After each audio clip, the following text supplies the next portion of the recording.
नमस्कार दोस्तों स्वागत है हमारे चैनल एआई तंशु में। आज हम बात करने वाले हैं श्रीमद् भगवत गीता की, जिसको लिखा है वेद व्यास जी ने। अध्याय 5 कर्म संन्यास योग के बारे में। इसे कर्म वैराग्य योग भी कहा जाता है। तो दोस्तों चलिए शुरू करते हैं। श्लोक। एक अर्जुन बोले, हे माधव, आप एक तरफ कहते हैं कि इंसान को अपने कर्मों का त्याग करना चाहिए, यानी संन्यास लेना चाहिए, और दूसरी तरफ आप निष्काम कर्मयोग की भी तारीफ करते हैं। कृपया मुझे स्पष्ट रूप से बताइए कि इन दोनों में से कौन सा रास्ता मेरे लिए सबसे अच्छा है। अर्जुन अब भी उलझन में है। उन्हें समझ नहीं आ रहा कि क्या उन्हें युद्ध करना चाहिए या सब कुछ छोड़कर संन्यास ले लेना चाहिए। पहले के अध्यायों में भगवान श्री कृष्ण ने कई बार कहा है कि इंसान को अपने कर्मों का मोह छोड़कर उन्हें ईश्वर को समर्पित करना चाहिए। और फिर उन्होंने श्लोक 4 अध्याय 4 में यह भी कहा था कि अर्जुन को निष्काम भाव से अपना कर्म करना चाहिए। अब अर्जुन सोचते हैं, जब एक तरफ त्याग की बात हो रही है और दूसरी तरफ कर्म करते रहने की, तो इन दोनों में से सही क्या है? क्या इंसान एक ही समय पर दोनों कर सकता है? नहीं। इसलिए अर्जुन भगवान से सीधा सवाल करते हैं कि कृपया मुझे बताइए कि कौन सा एक रास्ता है जिससे मेरा भला हो सके। अगर आपके मन में भी कभी यह सवाल आया है कि त्याग करना बेहतर है या कर्म करते रहना, तो इस अध्याय की बातें आपके जीवन को एक नया नजरिया देंगी। आगे के श्लोकों में श्री कृष्ण इसका गहराई से जवाब देते हैं, इसलिए जुड़े रहिए और अगले भाग में जानिए कि भगवान किस रास्ते को श्रेष्ठ बताते हैं। श्लोक 2। श्री कृष्ण ने कहा, हे अर्जुन, कर्म संन्यास यानी कर्मों को छोड़ना और कर्मयोग यानी फल की इच्छा के बिना कर्म करना, यह दोनों ही रास्ते इंसान को मुक्ति की ओर ले जाते हैं। लेकिन इन दोनों में से कर्मयोग ज्यादा श्रेष्ठ है, क्योंकि इसमें इंसान दुनिया से भागता नहीं, बल्कि उसमें रहते हुए ऊपर उठता है। एक सच्चा कर्मयोगी वही होता है जो न किसी से जलता है, न किसी चीज की लालसा करता है। वो नफरत और मोह से परे होता है। दुख सुख हानि लाभ जैसी भावनाओं से ऊपर उठ चुका होता है। जब इंसान इन जोड़ेदार भावनाओं से मुक्त हो जाता है, तभी वह असली शांति और आजादी को महसूस करता है। असल में लोग सोचते हैं कि ज्ञान योग और कर्म योग दो अलग रास्ते हैं, लेकिन यह भ्रम है। दोनों रास्तों का मकसद एक ही है, आत्मा की पहचान और परमात्मा तक पहुंचना। इसीलिए जिसने भी इनमें से किसी एक को सच्चाई से अपना लिया, वह अंततः मुक्ति को पा लेता है। परंतु श्री कृष्ण स्पष्ट करते हैं कि बिना कर्मयोग के केवल कर्मों का त्याग यानी संन्यास लेना आसान नहीं है। क्यों? क्योंकि शरीर और इंद्रियों से जुड़े कर्म बिना भीतर की साधना के नहीं रुकते। इसलिए कर्मयोग ही वह तरीका है जिससे इंसान अपने कर्ता होने के अहंकार को छोड़कर ईश्वर को समर्पित होकर कर्म करता है, और ऐसा व्यक्ति जल्दी ही परमात्मा को पा लेता है। कर्म संन्यास का सही अर्थ। कर्म संन्यास का मतलब यह नहीं कि इंसान घर बार छोड़ दे या जिम्मेदारियों से भाग जाए। इसका मतलब है जब इंसान यह समझ जाता है कि वह सिर्फ शरीर या इच्छाओं का गुलाम नहीं है, बल्कि वह शुद्ध आत्मा है, तब वह कर्म करते हुए भी उसमें लिप्त नहीं होता। उसके सारे कर्म परमात्मा में लीन हो जाते हैं। वह करता है, लेकिन मैं कर रहा हूं का भाव खत्म हो जाता है। तब उसके कर्म होकर भी उसे बांधते नहीं। वह आत्मा में स्थित होकर कर्म करता है, और धीरे धीरे उसके अंदर के कर्म भी समाप्त हो जाते हैं। ज्ञान योग का मतलब है जब इंसान आत्मा के ज्ञान में स्थिर हो जाता है, तब उसका मन बुद्धि इंद्रियां सब भीतर की ओर खींचने लगती है। बाहर कर्म करने की जो ऊर्जा होती है, वह भीतर ध्यान में लगने लगती है। तब वह किसी कर्म को करने की जरूरत ही महसूस नहीं करता।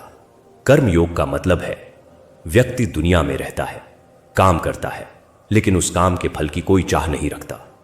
वह बस अपना कर्तव्य निभाता है।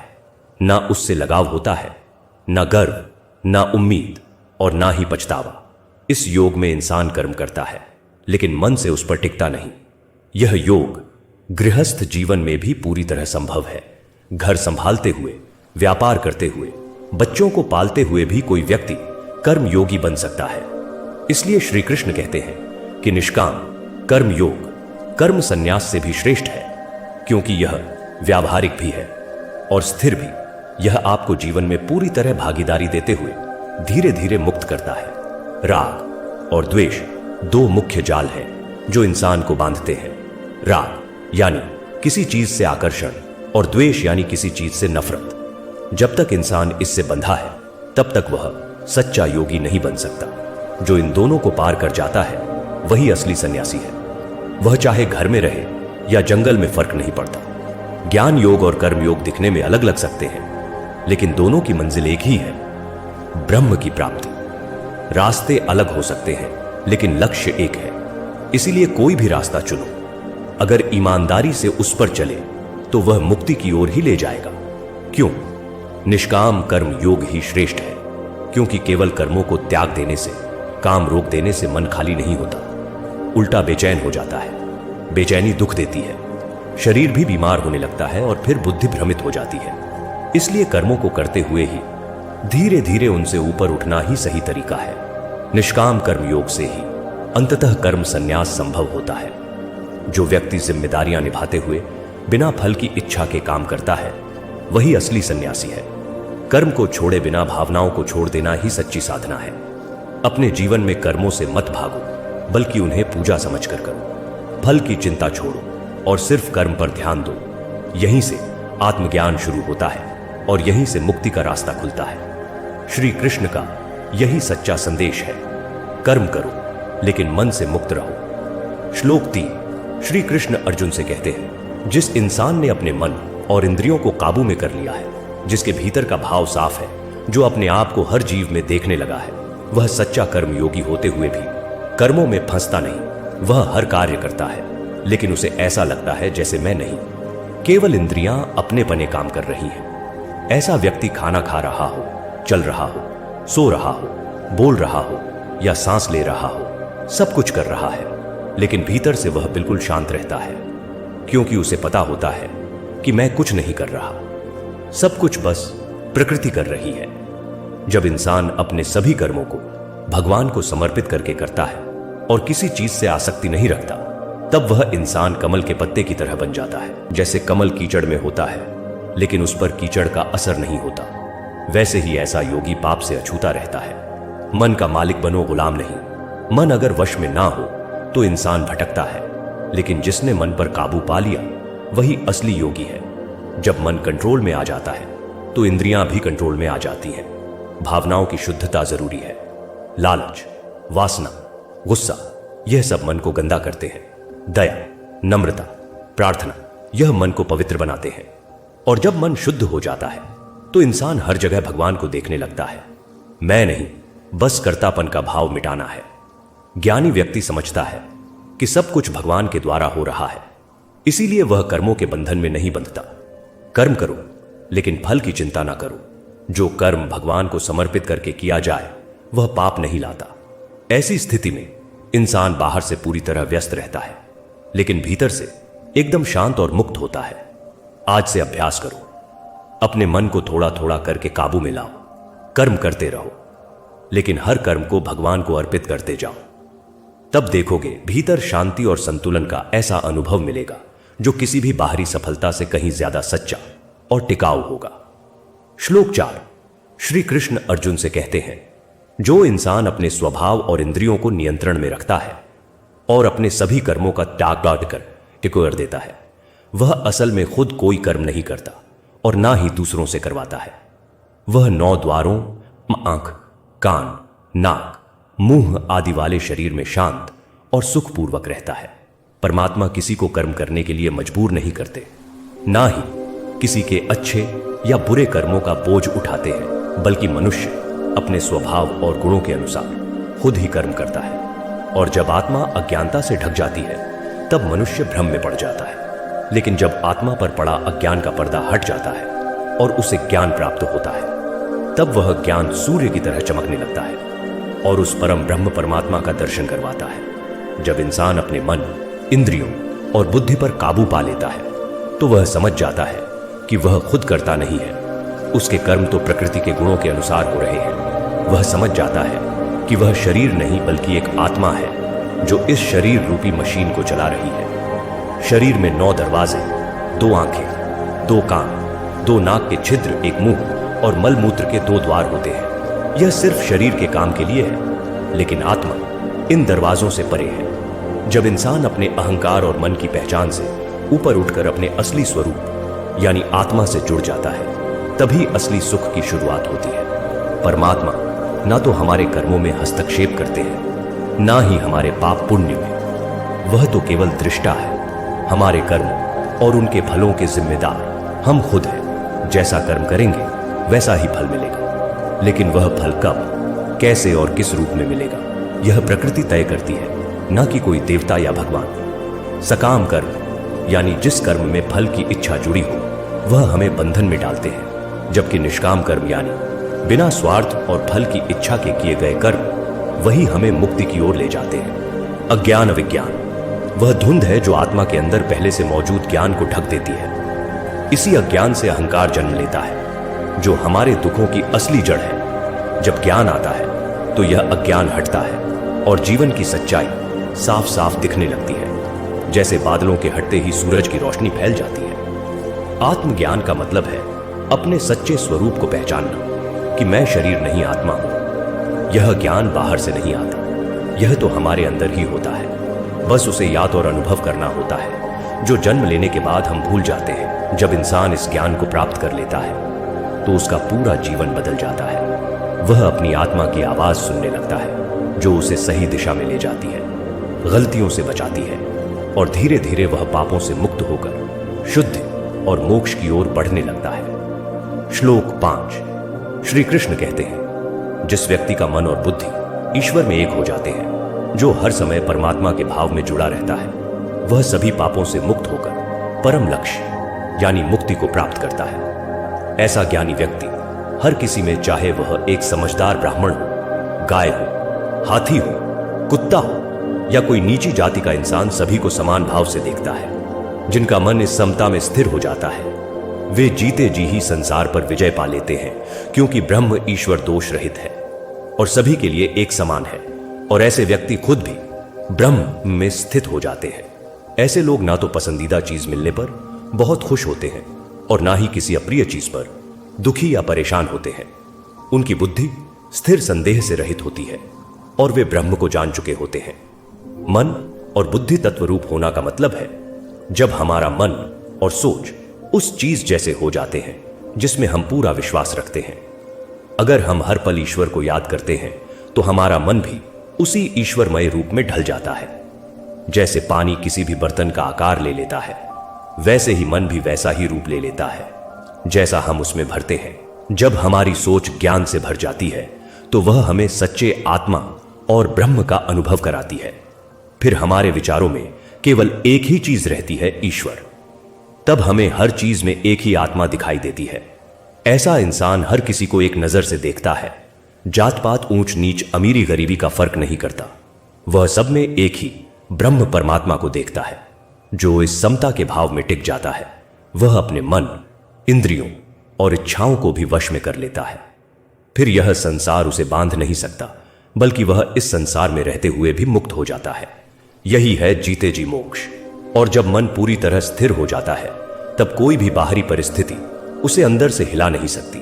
वह खुशियों में उड़ता नहीं और दुखों में टूटता नहीं। ऐसा व्यक्ति शांत, संतुलित और स्पष्ट सोच वाला होता है। अगर हम चाहते हैं कि जीवन में हर परिस्थिति में शांति और संतुलन बना रहे, तो हमें अपने मन और बुद्धि को ईश्वर की तरफ मोड़ना होगा, समाव को अपनाना होगा। जब हम हर किसी में आत्मा को पहचानने लगते हैं, तब जीवन अपने आप सरल, गहरा और अर्थपूर्ण हो जाता है। हर रोज ध्यान और आत्मचिंतन करें, खुद को भीतर समझें और देखिए कैसे हर रिश्ता, हर अनुभव, हर चुनौती आपको ब्रह्म के और करीब ले जाती है। श्लोक 6। श्री कृष्ण अर्जुन से कहते हैं, हे अर्जुन, जो सुख तुम्हें इंद्रियों और बाहरी चीजों के संपर्क से मिलते हैं, वह देखने में तो बहुत लुभावने लगते हैं, पर उनका अंत हमेशा दुहक में होता है, क्योंकि वह सुख शुरू भी होते हैं और खत्म भी। इसलिए बुद्धिमान व्यक्ति ऐसे भोगों में नहीं फंसता। सच्चा योगी वही है जो अपने जीवन में शरीर नष्ट होने से पहले काम और क्रोध से उठने वाले जोरदार झटकों को सह लेता है, उन पर काबू पा लेता है। वही व्यक्ति वास्तव में सुखी और शांत कहलाता है, जिसने अपने पापों को मिटा दिया हो, जिसके सभी शक संदेह ज्ञान के प्रकाश से समाप्त हो गए हो, जो हर जीव के हित के लिए काम करता हो और जिसका मन पूरी तरह स्थिर होकर परमात्मा में टिका हुआ हो। ऐसा व्यक्ति ही ब्रह्म को, उस परम सच्चाई को प्राप्त करता है जब हमारी इंद्रियां किसी चीज को देखती, सुनती या छूती हैं, जैसे स्वादिष्ट खाना, कोई सुंदर वस्तु या किसी की तारीफ, तो हमें लगता है कि यही असली सुख है और हम उसे पाना चाहते हैं। लेकिन यही चीजें धीरे धीरे हमारी लत बन जाती हैं, और जब वह चीजें छीनती हैं या नहीं मिलती तो हम दुखी हो जाते हैं। यही कारण है कि जो चीजें हमें सुख देती हैं वही बाद में दुख का कारण बन जाती है। इंसान अक्सर बाहर की दुनिया में स्थायी सुख खोजता है, चीजों में, लोगों में, रिश्तों में, लेकिन वहां सिर्फ क्षणिक आनंद होता है, कुछ पल का हंसना, फिर दुख का झोंका। यही जीवन का चक्र है। लेकिन जो व्यक्ति यह समझ लेता है कि सच्चा आनंद बाहर नहीं, अंदर है, वह अपनी इंद्रियों को वश में कर लेता है। उसे अब स्वाद, रूप, गंध या नाम का लालच नहीं रहता। उसका मन अब शांति में रमने लगता है, आत्मा में, परमात्मा में। इच्छा और क्रोध तो सबसे बड़े शत्रु। इच्छा काम, जब हमें कुछ चाहिए, वह मिठाई हो सकती है, कोई इंसान या सफलता। क्रोध, जब वह चीज नहीं मिलती या कोई रोकता है तो दिल में जलन होती है, फिर गुस्सा आता है। जितनी बड़ी इच्छा उतना ही बड़ा क्रोध, जब वह पूरी ना हो। यह दोनों, मन और शरीर, दोनों को नुकसान पहुंचाते हैं। ना केवल शारीरिक स्वास्थ्य खराब होता है, बल्कि मन भी अशांत रहता है। इसलिए श्री कृष्ण कहते हैं, जो इन दोनों को जीते जीत ले, वही सच्चा सुख ही है। एक सच्चा योगी कौन है? जो सुख दुख में एक समान है, जिसे ना किसी चीज की तड़प है, ना किसी चीज से घृणा, जो हर जीव में खुद को देखता है और हर किसी के लिए अच्छा सोचता है, और जो अपनी आत्मा में स्थिर हो गया है, वह परमात्मा को पा लेता है। इस जीवन में अगर सच्चा सुख चाहिए तो बाहर नहीं, अपने अंदर झांकिए। इंद्रियों को उनका राजा मत बनाइए, उनका स्वामी बनिए। और सबसे बड़ी बात, इच्छा और क्रोध को पहचानिए, उनसे बाहर आइए। जो अपने मन को जीत लेता है, वह दुनिया को जीत लेता है। वही योगी है, वही शांत है, वही ब्रह्म को पाने योग्य है। अब आप तय कीजिए, क्या आप केवल चीजों के पीछे भागना चाहते हैं या उस शाश्वत आनंद को पाना चाहते हैं जो आपके भीतर ही है। श्लोक 7। श्री कृष्ण कहते हैं, जो साधक अपनी इंद्रियों को बाहर की चीजों से हटा लेता है, आंखों की दृष्टि को दोनों भौहों के बीच स्थिर करता है, और सांस की गति, प्राण, सांस अंदर लेना और अपान सांस छोड़ना को संतुलित करता है। वह अपने मन, इंद्रियों और बुद्धि को वन्य में करके मोक्ष की ओर बढ़ता है। और जो मुझे इस सृष्टि के प्रत्येक यज्ञ और तप का अंतिम लक्ष्य, सभी लोगों के स्वामी का भी स्वामी और हर जीव के प्रति निस्वार्थ प्रेम और करुणा रखने वाला परमात्मा इस रूप में जान लेता है, वही व्यक्ति सच्ची शांति को प्राप्त करता है। भगवान श्री कृष्ण इस श्लोक में हमें ध्यान मारा, यह मेडिटेशन की प्रक्रिया और उसकी गहराई को समझा रहे हैं। वह कहते हैं कि शांति बाहर नहीं, भीतर है। लेकिन उस भीतर तक पहुंचने के लिए सबसे पहले हमें अपनी इंद्रियों की भागदौड़ को रोकना होगा। ध्यान की शुरुआत कैसे होती है? सबसे पहले बाहर की चीजों से ध्यान हटाओ। ना देखने की लालसा, ना सुनने की बेचैनी, ना स्वाद का मोह। फिर अपनी दृष्टि को दोनों भौहों के बीच यानी त्रिकुटी पर टिकाओ। जब हमारा ध्यान वहीं टिक जाता है तो हमारी सारी मानसिक ऊर्जा एक जगह इकट्ठी होने लगती है और वहीं से सच्चा ध्यान शुरू होता है। अब बारी आती है सांस पर ध्यान केंद्रित करने की। एक एक सांस को महसूस करना, प्राण इनहेलेशन और अपान एक्सलेशन की गति को देखना। यह हमारे मन को लय में लाता है, उसे शांत करता है। और जब सांसें शांत हो जाती हैं तो हमारे मन में उठने वाले डर, क्रोध, चिंता और इच्छाओं की आवाज भी धीमी पड़ने लगती है। जैसे जैसे साधक ध्यान में गहराता जाता है, वैसे वैसे उसे यह एहसास होने लगता है कि हम इस ब्रह्मांड से अलग कुछ भी नहीं है। हम उसी परमात्मा के अंश हैं। वह परम शक्ति जो हर यज्ञ, हर तप, हर आत्मा और हर जीव में मौजूद है, वही हमारे अंदर भी है। जो इस एकता को महसूस कर लेता है, वही असली शांति को जान पाता है। एक उदाहरण के रूप में समझे। सोचिए, एक बूंद समुद्र से कहती है, मैं अलग हूं, मैं अकेली हूं, मुझे डर लगता है। लेकिन जैसे ही वह बूंद समुद्र में गिरती है, उसे एहसास होता है कि वह कभी अलग थी ही नहीं। वह तो सदा से उसी महासागर का हिस्सा थी। वही प्रेम, वही शक्ति, वही अस्तित्व। बस यही बोध हमें शांति देता है। इस अध्याय की सीख बहुत गहरी है। हमें कर्म से नहीं भागना है, बल्कि कर्म को निष्ठा भाव से यानी बिना फल की इच्छा के पूरी निष्ठा से करना है। ध्यान, मेडिटेशन सिर्फ एक प्रक्रिया नहीं है, यह आत्मा की सफाई है, मन का संयम है और आत्मा से जुड़ने का सेतु है। जब हम अपने अंदर के मैं को मिटा देते हैं तभी हम सच्चे अर्थों में शांति को छूते हैं, क्योंकि तब हम ब्रह्म के साथ एक हो जाते हैं। अगर आप भी जीवन में सच्ची शांति, स्थिरता और आत्मा से जुड़ाव चाहते हैं तो हर दिन थोड़ी देर ध्यान करने का संकल्प लें। शुरुआत में मुश्किल लगेगा, लेकिन जैसे जैसे मन शांत होगा परिणाम चमत्कारी लगेंगे। और वो दिन दूर नहीं जब आप भी कहेंगे, मैं अकेला नहीं, मैं उस परमात्मा का अंश। और यह अध्याय यही संपन्न हुआ। अगर आपको यह गीता ज्ञान अच्छा लगा हो तो हमारे AI तंशु चैनल को सब्सक्राइब जरूर करें। मिलते हैं अगले अध्याय में। जय श्री कृष्णा। धन्यवाद।